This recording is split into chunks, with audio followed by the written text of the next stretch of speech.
भगवत गीता में श्री कृष्ण ने एक बहुत खूबसूरत बात कही है कि इंसान जब धर्म करता है तब उसको ईश्वर से जाके मांगना पड़ता है, पर जब वो कर्म करता है तब ईश्वर को स्वयं आकर उसको देना पड़ता है। नमस्कार दोस्तों, अदिति अग्रवाल थिंगिस्तान से। भगवत गीता दुनिया की सबसे खूबसूरत रचना में से एक। आज इसी खूबसूरत रचना का एक छोटा सा पार्ट मैं आप सभी को बताने वाली हूँ। अपने दिमाग में कई बार जब कोई अपने से बहुत दूर चले जाता है तभी सवाल आता है कि हमारे साथ ही क्यों भगवान? आप कितनी सारी रचना है, इतने सारे लोग हैं, किसी को भी उठा लेते, हमारे घर पे ही आपका प्रकोप क्यों? भगवान आपके सारे सवालों का जवाब इस श्लोक के थ्रू देना चाहते हैं। इस श्लोक में श्री कृष्ण बोलते हैं कि इंसान जैसे अपने पुराने वस्त्रों को छोड़ के नए वस्त्रों पे जाता है, ठीक उसी तरह इंसान की आत्मा यानी कि देही भी पुराने शरीर को छोड़कर नए शरीर में जाती है। अब इसका मतलब ये समझा जाए कि इंसान अपने जीवन में कितनी बार कपड़े बदलता है, पुराने वस्त्र छोड़कर नए वस्त्रों पे आता है, ये बात इंसान नहीं जानता। तो इस बात को समझना ही बहुत मुश्किल है कि एक आत्मा जिसे कभी किसी ने देखा नहीं, उसने कितनी बार शरीर बदला होगा। तो इसकी गिनती करना तो और भी ज्यादा असंभव है। श्री कृष्ण भगवत गीता में खुद बताते हैं कि आत्मा ने कितनी बार शरीर बदला है, इसकी गिनती करना असंभव होता है। अब इसमें एक सवाल ये उठ के आता है कि जब इंसान अपने पुराने वस्त्रों को कब छोड़ता है? जब वो वस्त्र बहुत खराब हो जाते हैं, जब वो पहनने लायक नहीं रहते, तब वो अपने पुराने वस्त्रों को छोड़कर नए वस्त्रों में जाता है। तो इसका मतलब ये देखा जाए कि जब शरीर खराब हुआ, शरीर खत्म होने के आकार में आया, तब आत्मा को शरीर छोड़कर नए शरीर में जाना चाहिए। पर ऐसा होता नहीं है, क्योंकि जब हमने बहुत सारे केसेस ऐसे भी देखे हैं कि 10 to 15 एज में ही लोगों की डेथ हो जाती है। तो इस टाइम तो शरीर खराब हुआ ही नहीं, तो इस टाइम आत्मा का शरीर बदलने के पीछे का कारण क्या था? इसमें श्री कृष्ण जवाब देते हैं कि एक शरीर की आयु कितनी होगी ये उसके जन्म से पहले ही निर्धारित करी जा सकती है। ऐसा बोलते हैं कि जब आपका बर्थ होता है उससे पहले ही आपकी डेथ डिसाइड होती है। जब तक आपकी आयु रहेगी तब तक आपका शरीर रहेगा। हो सकता है किसी की आयु कम है तो उसका शरीर भी कम ही होगा, वो ज्यादा जिंदगी नहीं जी सकता।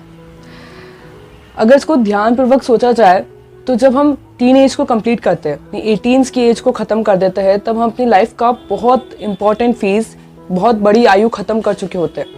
और कभी सोचा है कि 18 साल आपकी जिंदगी खत्म हो गया, आपकी एक आयु खत्म हो गई, और उस टाइम हम ज्यादा इस बात को लेके कंसर्न नहीं होते हैं, ज्यादा सोचते नहीं, क्योंकि उस टाइम हमारे माइंड में फियर फैक्टर नहीं होता है। हम ये नहीं सोचते हैं कि क्योंकि 18 टीन एज बहुत छोटी एज होती है, हमें पता है कि इस टाइम पे जनरली डेथ नहीं होती, तो हमको एक माइंड में फियर फैक्टर नहीं होता। अब आप ही सोचिए, जब आपकी एग्जाम आज से 2 महीने बाद हुई तो आपको इतना डर नहीं लगेगा, पर आज ही से 2 दिन बाद हुई तो आपको बहुत ज्यादा डर लगेगा और आपका फोकस और ज्यादा बढ़ जाएगा।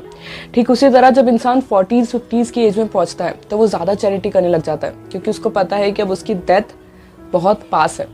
तब उसके माइंड में एक फियर फैक्टर रहता है जो उसको कॉन्सेंट्रेट करने के लिए मजबूर करता है, उसको फोकस करने के लिए मजबूर करता है कि वो कुछ अच्छे काम करे। दूसरा सवाल ये उठता है इसमें कि इंसान जो अपने पुराने वस्त्रों को छोड़कर नए वस्त्रों पर जाता है तो वो बहुत खुश होता है, उसको काफी अच्छा लगता है। पर ऐसा आत्मा के साथ नहीं होता। जब आत्मा अपने पुराने शरीर को छोड़कर नए शरीर में जाती है तो उसको काफी कष्ट होता है। तो इसके पीछे का कारण क्या है? क्योंकि देखा जाए जब कपड़ों को बदलते हैं तब खुशी होती है, पर जब शरीर को बदला जा रहा है तो आत्मा को खुशी क्यों नहीं हो रही? इसमें श्री कृष्ण समझाते हैं कि जब इंसान मरता है तब उसको इस बात का दुख नहीं होता है कि उसका शरीर खत्म हो गया या उसका शरीर उसके साथ नहीं, पर उसको दुख इस बात का होता है कि उसके अंदर जीने की बहुत सारी इच्छाएं थी, ख्वाहिशें थी, बहुत सारे काम थे जो उसको करने थे, वो काम को वो नहीं कर पाया। इस ना जी पाने का जो उसको दुख होता है वो कई ज्यादा होता है, और इसी दुख के कारण आत्मा शरीर को छोड़ना नहीं चाहती, इसलिए उसको कष्ट होता है। जब आप अपने शरीर कि वस्त्र से, पुराने वस्त्र से नए वस्त्र में जाते हैं तो आपको खुशी इसके लिए होती है क्योंकि आपको पता है कि ये वस्त्र आपके साथ हमेशा नहीं रहने वाले, कभी ना कभी इनको छोड़ना ही है। तो आप उनको खुशी खुशी जब नए वस्त्र आते हैं तब बदल देते हैं। पर ये बात आत्मा नहीं समझती।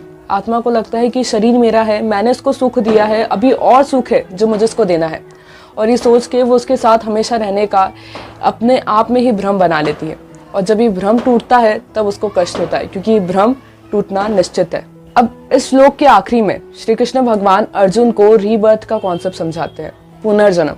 जब इंसान अपने पुराने शरीर को छोड़कर धरती पर वापस नए शरीर के साथ जन्म लेता है उसको पुनर्जन्म कहा जाता है। अब इसके पीछे होने के 3 प्रमुख कारण भगवान इस श्लोक में बताते हैं कि ऐसा सिर्फ 3 कारणों से होता है। पहला कर्मा, दूसरा नॉलेज और तीसरा स्पिरिचुअल। कर्मा यानी कि श्री कृष्ण भगवान बोलते हैं कि इंसान अपने शुभ अशुभ जितने भी कर्म हैं उन सब कर्मों के फल को भोगने के लिए धरती पर बार बार जन्म लेता है। जब तक ये फल खत्म नहीं होंगे तब तक इसका ये चक्र जो पुनर्जन्म का इसको बांध के रखा है वो चक्र कभी खत्म नहीं होता। और मजेदार बात यह है कि इंसान जब फल को भोगने के लिए धरती पर आता है उसी दौरान वो नए कर्म कर जाता है और उन्हीं नए कर्मों के फलों को भोगने के लिए उसको वापस धरती पर जन्म लेना पड़ता है। तो ये चक्र ऐसे करके घूमता रहता है और इंसान इसी कर्म चक्र में बंध के रह जाता है। अब इसमें अर्जुन श्री कृष्ण भगवान से पूछते हैं कि इस कर्म चक्र से बाहर कैसे आ जाए। तब श्री कृष्ण भगवान अर्जुन को इसके लिए कर्मयोग का उपाय बताते हैं। भगवान बताते हैं कि जब इंसान कर्मयोग करता है तब इस कर्म चक्र से बहुत आसानी से बाहर निकल सकता है। कर्मयोग यानी कि इंसान हर काम को ये सोच के कर रहा है कि अल्टीमेटली ये काम भगवान को जाने वाला है, भगवान को समर्पित होने वाला है। अब आप ही सोचिए, आपने कभी भगवान को भेंट स्वरूप कांटे चढ़ाए हैं क्या? ऐसा कोई भी नहीं करता होगा, क्योंकि अपन जानते हैं कि कांटे अगर हम भगवान को चढ़ाएंगे तो भगवान को कष्ट हो सकता है। अरे अपन तो ऐसे लोग हैं जो फूल में से पत्ती भी निकाल लेते हैं ये सोच के कि वो पत्ती जो उस फूल की है वो कहीं ना कहीं भगवान को चुभ सकती है। हम चाहते हैं कि भगवान को बस सुगंधित पंखुड़ियाँ ही चढ़े। हम भगवान को हर तरह की सुख सुविधा अपनी तरफ से श्रद्धा भाव से देने की कोशिश करते हैं। तो अब बताइए कि कोई इंसान अगर कर्मयोग करेगा तो वो चाहेगा क्या कि भगवान की तरफ गलत कर्म समर्पित करूं, जो कर्म भगवान को प्रिय नहीं है वो कर्म मैं भगवान को समर्पित करूं। और जब ये सोच के वो कर्म करता है तो वो गलत कर्म करने से कई बार बच जाता है, क्योंकि वो जानता है कि अल्टीमेटली मेरे सारे काम भगवान को जाके समर्पित होने वाले हैं। और ऐसे जब वो कर्मों को करता है तो वो गलत कर्मों के चक्र से बाहर आ जाता है और कर्म चक्र से हमेशा हमेशा के लिए मुक्त हो जाता है। और दूसरा कॉन्सेप्ट यहाँ पे श्री कृष्ण भगवान नॉलेज के बारे में बताते हैं। नॉलेज 2 स्टेजेस में देखी गई है। पहली स्टेज जब इंसान को किसी के बारे में जानकारी नहीं है कि कोई भी चीज़ किस तरह वर्कआउट करती है, उसको इस बारे में नहीं पता, किस चीज़ को किस तरीके से इस्तेमाल करने से वो और बेहतरीन तरीके से इस्तेमाल करी जा सकती है ये बारे में नहीं पता, तो उसको इस्तेमाल कैसे करेगा। फर्स्ट स्टेज बिल्कुल नील स्टेज होती है जब इंसान पहली सीढ़ी ही चल रहा होता है। और दूसरी फेज होती है जब इंसान को नॉलेज तो है तो उस नॉलेज को अप्लाई करना नहीं आता। अब यहाँ पे ना एक बहुत खूबसूरत बात है जो मुझे याद आती है कि all readers are not leaders but all leaders are readers. मतलब कि हर इंसान जो पुस्तक खरीदता है उसका मतलब ये नहीं होता कि वो उस पुस्तक को पढ़ ही लेगा। हर वो इंसान जो पुस्तक को पढ़ता है इसका मतलब ये नहीं होता है कि वो पुस्तक को समझ ही लेगा। हर वो इंसान जो उस पुस्तक को समझता है, सीखता है, ज़रूरी नहीं है कि वो उस पुस्तक से जो भी सीख उसने सीखी है, जो भी समझ उसने अपने पास लाया है, जो भी नॉलेज उसने गैदर करी है, उस नॉलेज को सही तरीके से अप्लाई करेगा। और इसलिए बोला जाता है कि ऑल रीडर्स नॉट लीडर्स, क्योंकि इसलिए जब इंसान पढ़ता तो है पर वो लीडर्स के लिए नहीं बन पाता क्योंकि वो अप्लाई नहीं करता। पर जो भी इंसान अप्लाई करता है वो कहीं ना कहीं रीडर ज़रूर होगा, उसने कहीं ना कहीं से पढ़ा ज़रूर होगा, क्योंकि अप्लाई करने से पहले यानी कि फर्स्ट स्टेज किसी चीज़ को समझना ज़रूरी है।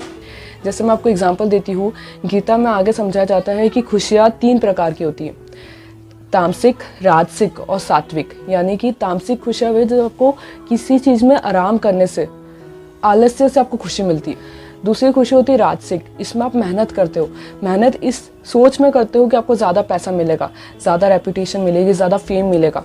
इस सोच के साथ जब आप मेहनत करते हो और मेहनत करके उन सब चीज़ों को अचीव कर लेते हो तब आपको खुशी होती है, वो खुशी राजसिक होती है। क्योंकि ये दोनों खुशियाँ इस पृथ्वी पर रह के ही ख़त्म हो जाएगी, इसका फल आपको बहुत समय तक नहीं मिलने वाला है। सात्विक यानी कि ऐसी खुशी जब आपको स्पिरिचुअल कनेक्शन फील होता है, जब आप भगवान से कनेक्शन करते हो, भगवान से आप बातचीत करते हो, ऐसा लगता है कि जब भगवान आपकी प्रॉब्लम्स को सुनता है, उसके सॉल्यूशन आपके सामने रखता है, तो वो जो कनेक्शन आपको गॉड के साथ फील होता है, वो जो फीलिंग होती है, वो जो हैप्पीनेस होती है, वो सात्विक हैप्पीनेस होती है, सात्विक खुशी मानी जाती है। और ये जो हैप्पीनेस है, ये जो खुशी है, वो आपकी एवर लास्टिंग होती है, बहुत समय तक चलती जाती है। इसलिए इन खुशियों को सात्विक खुशी बोला गया और सबसे सही तरीके की और सबसे मानी जाने वाली खुशी यही होनी चाहिए। ये सब नॉलेज अपन को है, अगर आपको नहीं थी तो शायद अब मिल गई होगी, पर क्या आप अब भी इस नॉलेज को ढंग से अप्लाई कर पाएंगे क्या, ये आप पे डिपेंड करता है।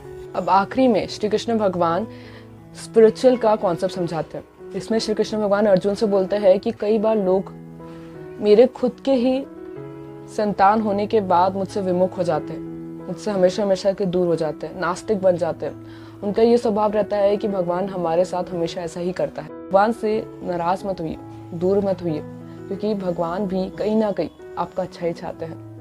दोस्तों अगर इस वीडियो से थोड़ी सी वर्थ मिलती है, कुछ भी चीज़ समझ में आती है, तो बस समझ के छोड़ मत दीजिएगा, उसको लाइफ में अप्लाई कर देना। वो गलती मत कर देना जो अपन हमेशा से करते आते हैं, तभी हम कभी लीडर्स नहीं बन पाते। इसलिए कोशिश कीजिए कि जो भी सीखा है ना उसको थोड़ा ही से धीरे धीरे करके अप्लाई करते जाइए। लाइफ में धीरे धीरे करके चेंजेस आते जाएंगे। Thinkistan, let's change the world together, let's inspire.